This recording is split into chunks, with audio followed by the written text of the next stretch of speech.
Hello, in this video it'll be a connection to my the most recent upload, but also have a look at some other places and see how things connect, especially through town planning, temple planning and survey. Now, the previous video to this I did one in regards to Mexico and some other connections, Mexico City, and about the town plan similarities going back through the modern to the ancient world across various cultures. But here we have Prambanan temple in Indonesia and Borodbur temple in Indonesia also. Both of these are filled with the measurements, the numbers, which is sort of like what I focus on 99% of the videos I put out.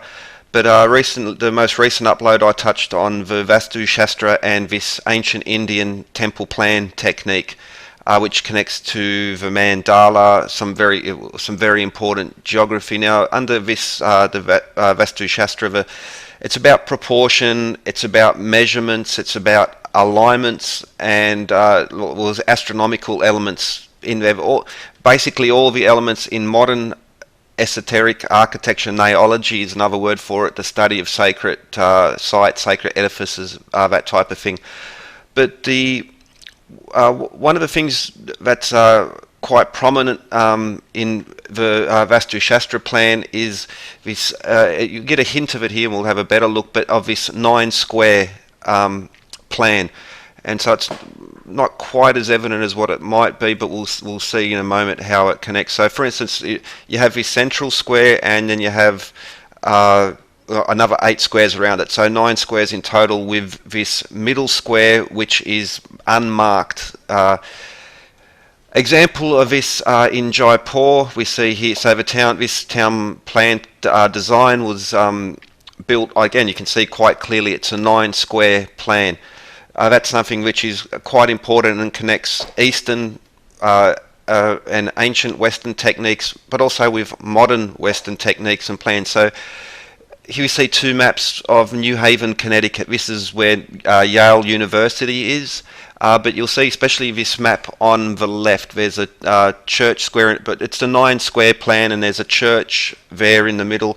And you might notice that square has no border around it, and that's a very interesting point, and we'll get to that in a moment. But Yale University, Skull and Bone, many, it's secret societies, quite a few of them there.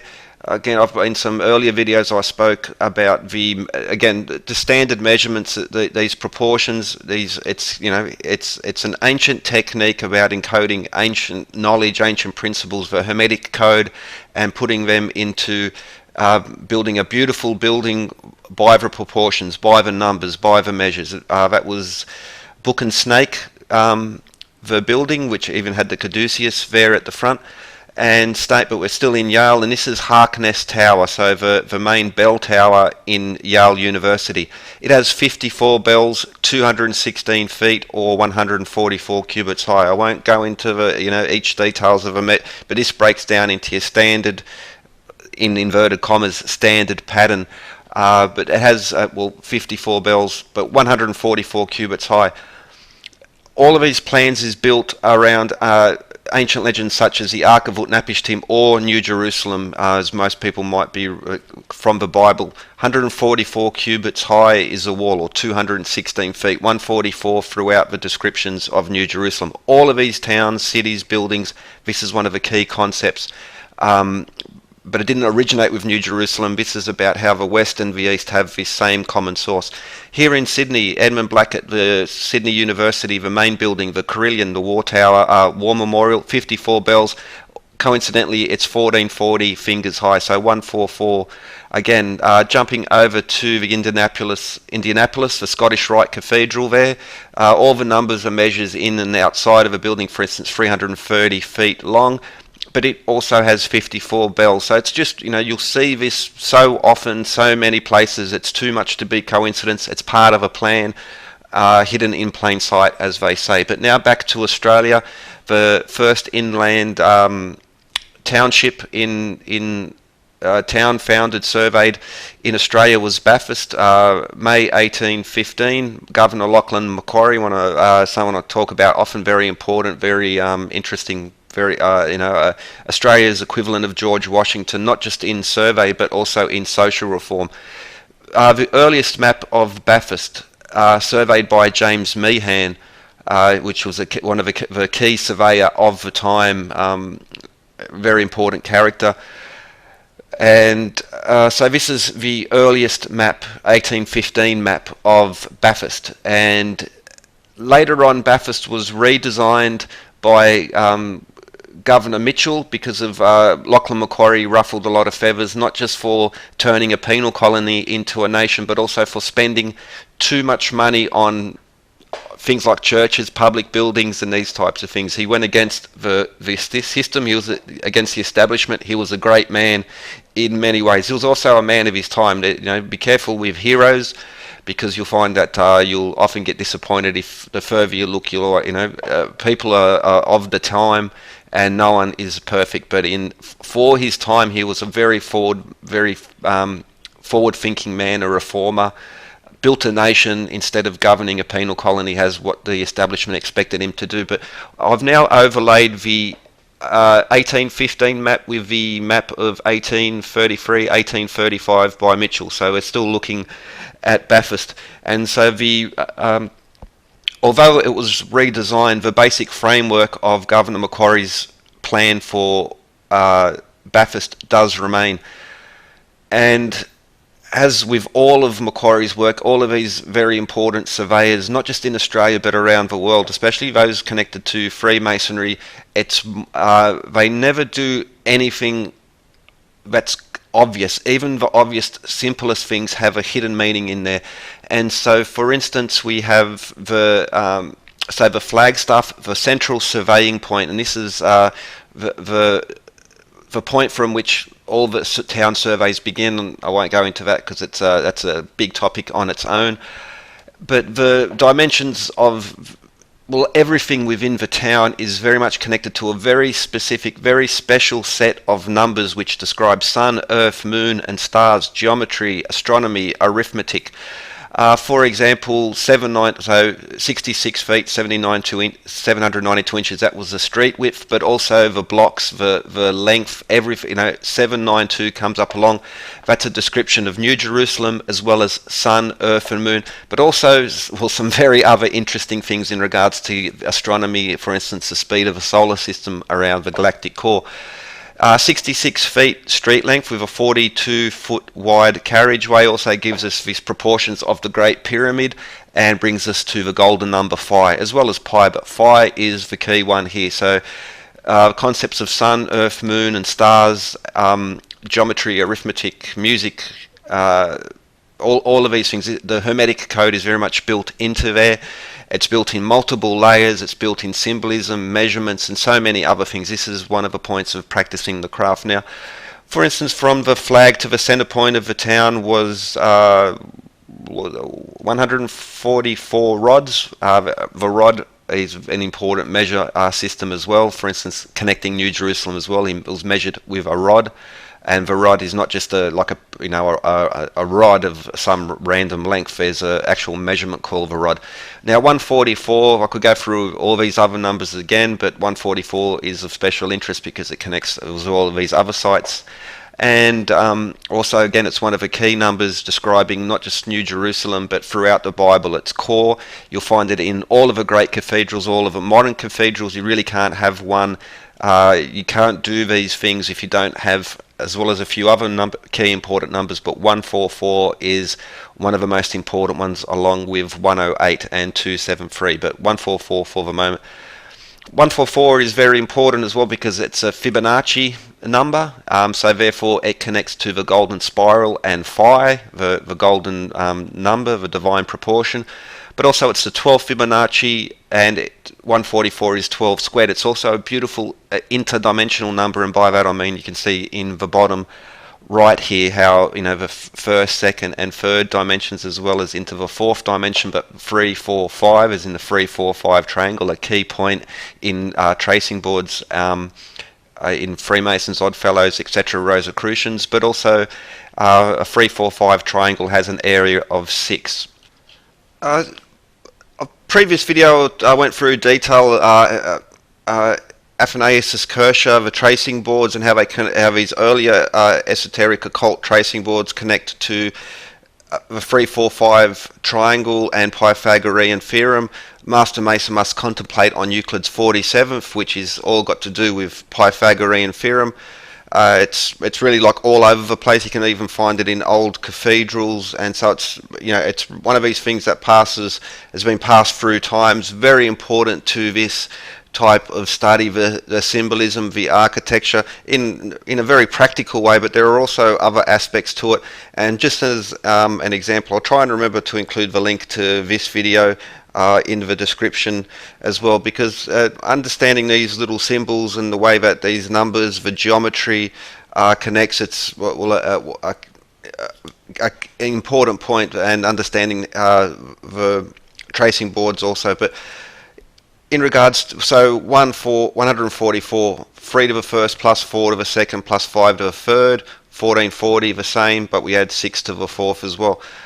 But 144 as well connects very much to the Fibonacci numbers, which brings us to the golden section, the spiral here, which is one of the key points, one of the most beautiful things in nature. So phi, or the golden number, the divine proportion, is one of, if not the most beautiful numbers out there in a mathematical sense, but also in a more in nature. It can be seen everywhere, from the macro to the micro.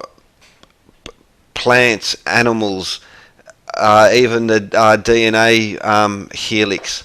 You're also going to find it in galaxies. So it is, one of these really, really important things that we should really learn about in school, because it encourages, because it's so nice. You can, you appreciate it in nature, and it would give children, younger people, more of a love of learning, I think, as well. But the sunflower, for instance, this all connects to 144, and it's one of these. It's just everywhere. Ancient temples, modern temples. It's sort of all over the place. It's surprising, actually not surprising anymore. That's still how often it appears, but relevant to Bathurst, because from the Flagstaff, which was the surveyor's point, the key point, to the centre of town, to the very centre, is 144 rods. That's the rod. New Jerusalem also, he measured the rod 12,000 by 12,000, but that's something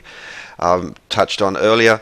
Even in the streets of 66 feet wide, which also brings us to phi, but 66 feet, 792 inches, sun, earth, moon, New Jerusalem. It's a constant. It's all over the place. But now, so 144, well, Harkness Tower in New Haven, Connecticut, where Yale is. Now, here we can see the 1641 map of New Haven, and there's a very important similarity here. So we had the church square in the centre of Bathurst, nearly 170 years earlier, also in New Haven.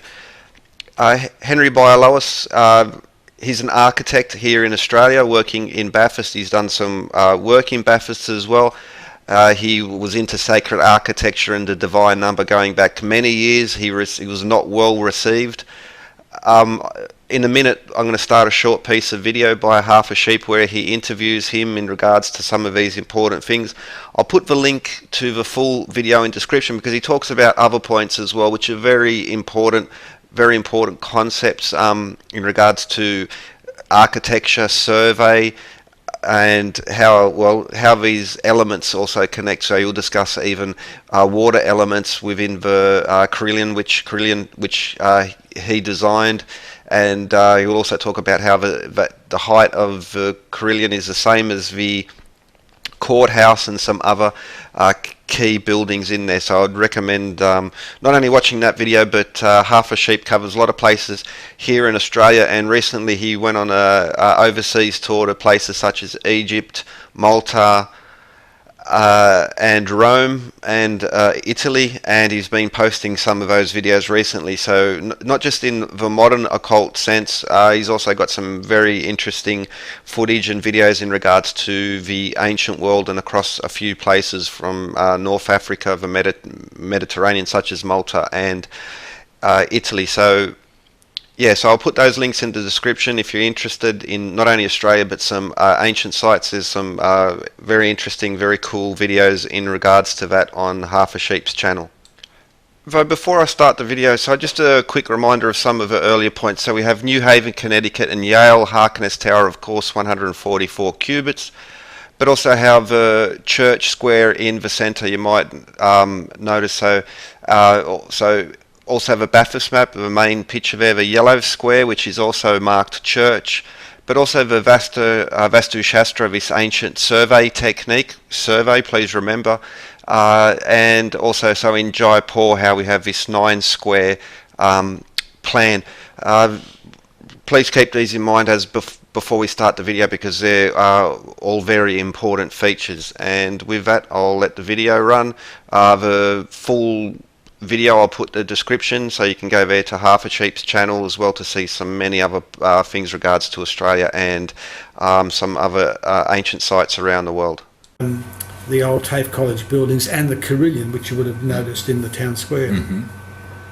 And part of that made me realise that Bathurst had a town square in 1833, then subsequently somehow lost it. And that to me was peculiar in itself.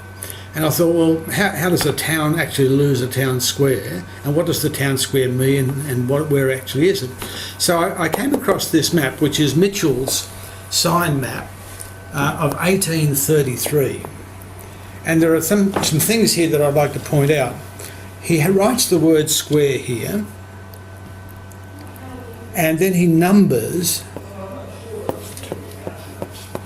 the squares around it, and if you continue that numbering, 9, 10, 11, 12. So what we're dealing with here is a kind of an enigma in a way, because I suddenly thought, well, what is he telling us here? He's telling us something. The obvious thing would be go 1, 2, 3, 4, 5, 6. Exactly right. So surveyors, by definition, are about giving information to people.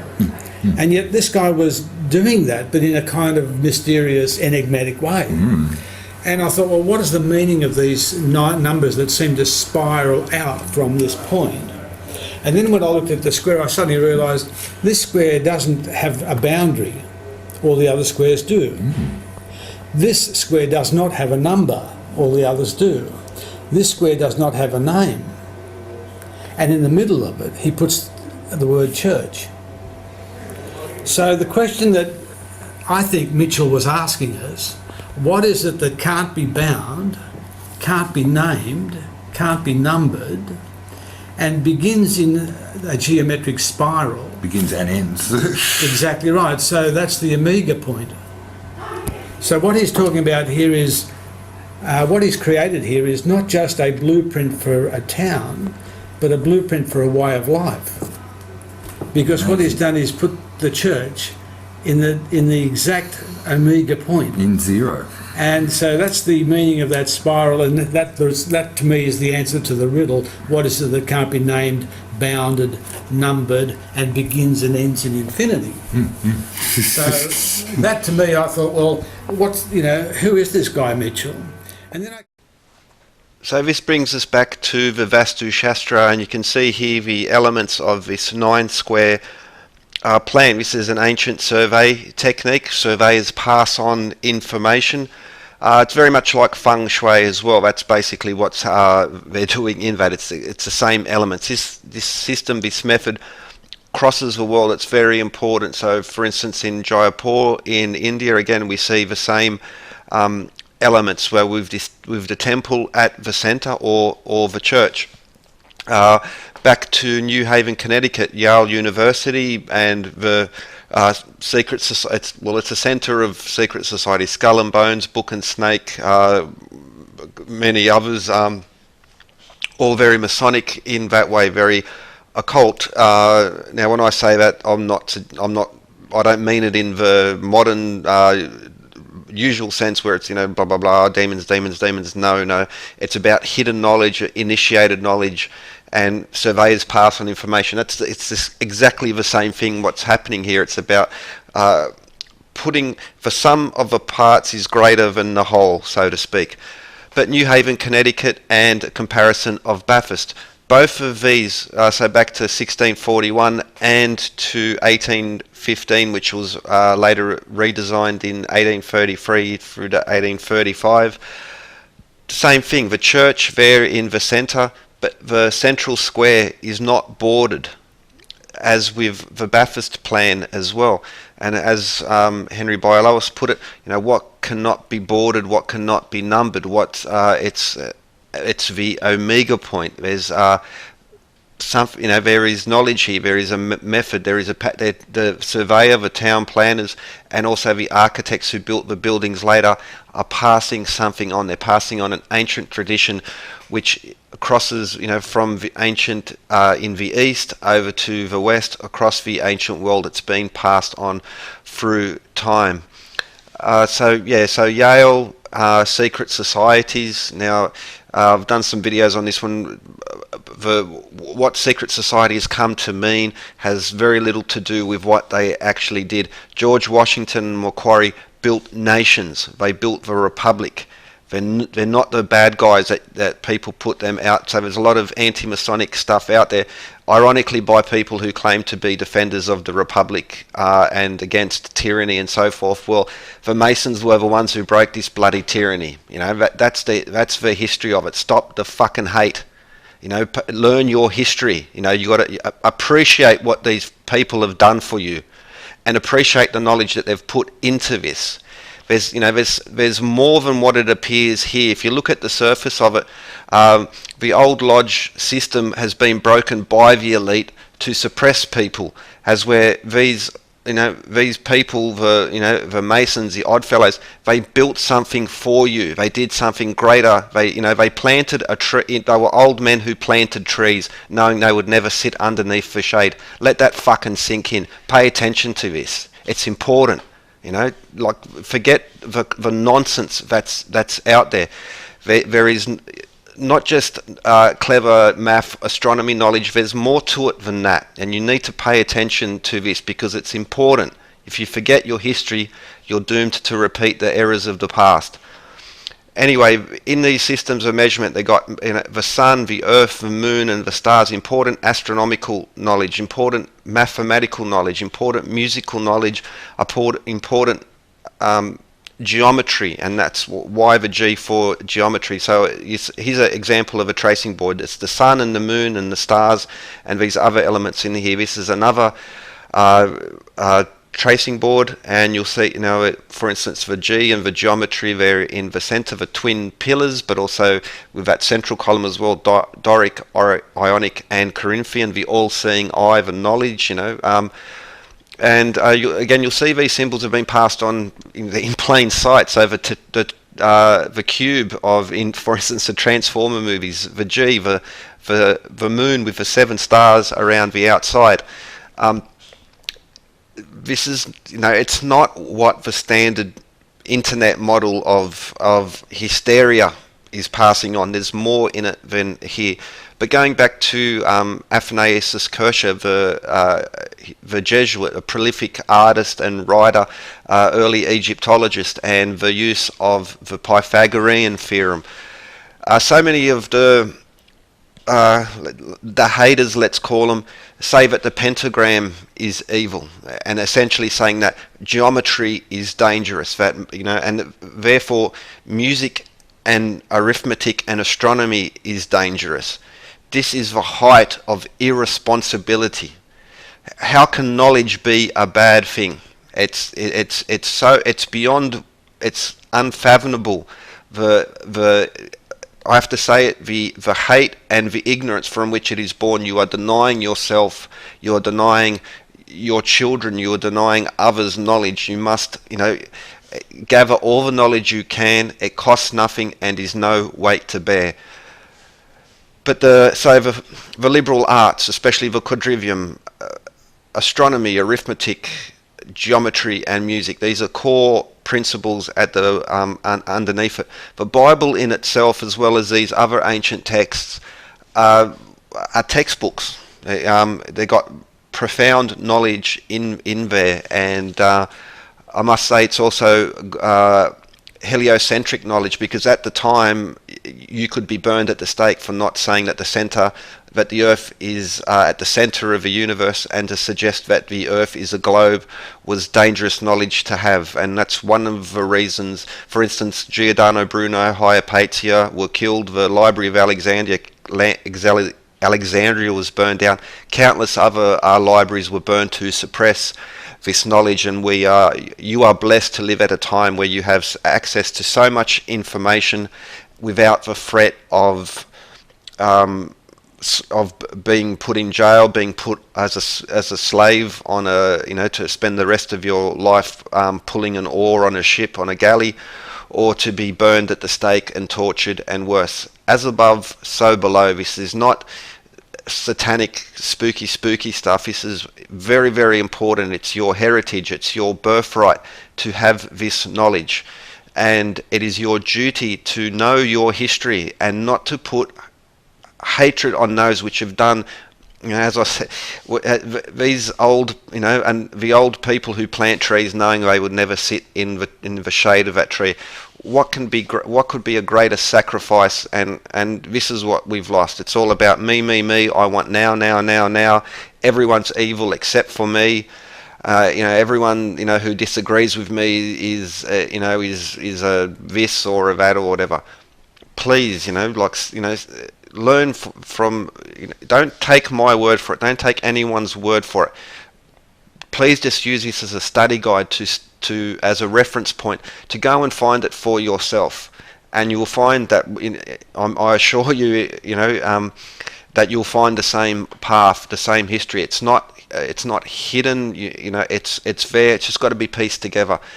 And with that, I hope you enjoyed. You got something out of it. Remember, this is an ancient method that crosses the world. It's many of these secret societies will often talk about antediluvian or pre-flood knowledge, and that's what it's about. It's got to do with the knowledge that's been passed down from a progenitor civilization that existed at a time before official history will recognise. And anyway, have a good one.